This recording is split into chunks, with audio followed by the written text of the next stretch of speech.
School ছাত্রীকে টাকার লোভ দেখিয়ে তাকে এক ফ্ল্যাটে নিয়ে এসেছে এক সাহেবের কাছে। স্কুল ছাত্রীর বাবা অনেক অসুস্থ।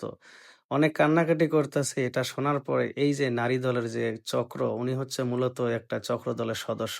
সে তাকে মিষ্টি, মিষ্টি কথা বলেছে যে, "আমার চেনা জানা একজন পরিচিত লোক আছে। তাকে যদি তুমি তোমার অসহায় বা তোমার কষ্টের কথা বলো, সে তোমাকে অনেক হেল্প করবে।"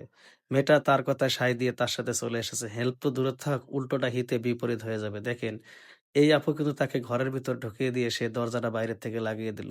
আর এই ঘরের ভিতরে আছে যে ভদ্রলোক, সেই ভদ্রলোক দেখেন তার একটু পরে তার আসল রূপ বের হবে। সে তাকে বলতেছে, "শোনো, তোমার বাবার যত টাকা লাগে সব আমি দেব। কারণ সে আমাকে ফোনে বলেছে। তুমি কোনো চিন্তা করো না।"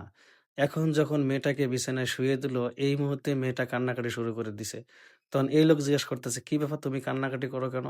কয়, "আমি জানি আপনার কাছে আসলে আপনি সাহায্য করবেন। কিন্তু সাহায্যের পরিবর্তে যে আপনার সাথে আমার এই বিছানায় না, না, না, আমি এসব মেনে নিতে পারতেছি না। আমার টাকার দরকার নেই। আমি যেভাবে হোক ভিক্ষা করে হলেও আমি আমার বাবার চিকিৎসা করব। কিন্তু আমি এইসব কাজ করতে পারব না।" দেখেন, এই মেয়েটার কথাগুলো শোনার পরে কিন্তু আস্তে, আস্তে এই লোকটা যে সাহেব নাম, এই সাহেবের কিন্তু মন গলে যাবে। আর সাহেব তার মনটা গলে যাবে এইজন্যে কারণ তার জীবনে সে অনেক পাপ করছে। কিন্তু এইরকম কথা তাকে কেউ বলে নাই যে, "আপনি আমার ভাইয়ের মতো।" আর এই কথা বলার পরেই কিন্তু তার মনে আস্তে, আস্তে কিন্তু একটা সে জায়গা করে নিচ্ছে এবং তার মনটাও নরম হয়ে যাচ্ছে। অবশেষে কিন্তু এই স্কুল পড়ুয়া যে ছাত্রী তার বাবার সম্পূর্ণ চিকিৎসার দায়ভার কিন্তু এই লোকটাই নেবে।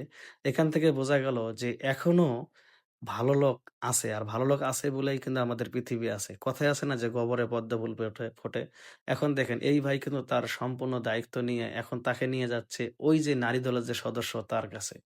তাকে গিয়ে এখন কিন্তু বলতাছে যে, "আজকে থেকে একে কোনো জায়গায় তুমি নিয়ে যাবা না। আর এর বাবার যত চিকিৎসায় যত ব্যয়বহুল খরচ সম্পূর্ণ খরচ আমি দেব। তুমি শুধু ওকে দেখে শুনে দেখে দেখে রাখবে।" আসলে ভাই ভিডিওটা এমন, এটা দেখে আমি ঠিকমতো ভয়েসও দিতে পারতাছি না। আমার খুবই কষ্ট লাগতাছে এবং ভালোও লাগতাছে যে এখনো ভালো মানুষ আছে।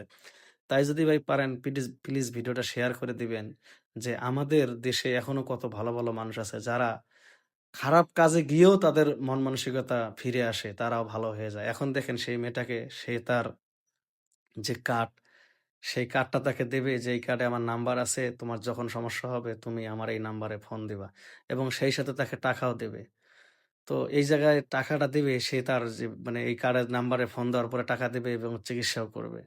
তো প্লিজ ভাই, উনার সাহায্য করা দেখে বা উনার মন মানসিকতা দেখে খুবই ভালো লাগলো ভাই। প্লিজ আপনারা ভিডিওটা শেয়ার করে দিবেন। তাহলে হয়তো আমাদের এইরকম ভিডিও দেখে অনেক লোক মানবিক কাজ করার জন্য এগিয়ে আসবে। বা খারাপ লোকও কিন্তু ভাই ভালো হবে। মানুষ ভালো হতে কতক্ষণ? প্লিজ ভাই ভিডিওটা শেয়ার করে দিয়েন।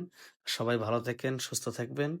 আর এইরকম ভিডিও যদি আপনারা আরো দেখতে চান যে সচেতনমূলক, তাহলে এইরকম ভিডিও পেলে আমি অবশ্যই ভয়েস দিয়ে আপনাদের সামনে নিয়ে আসবো। সবাই ভালো থাকবেন, সুস্থ থাকবেন। আল্লাহ হাফেজ।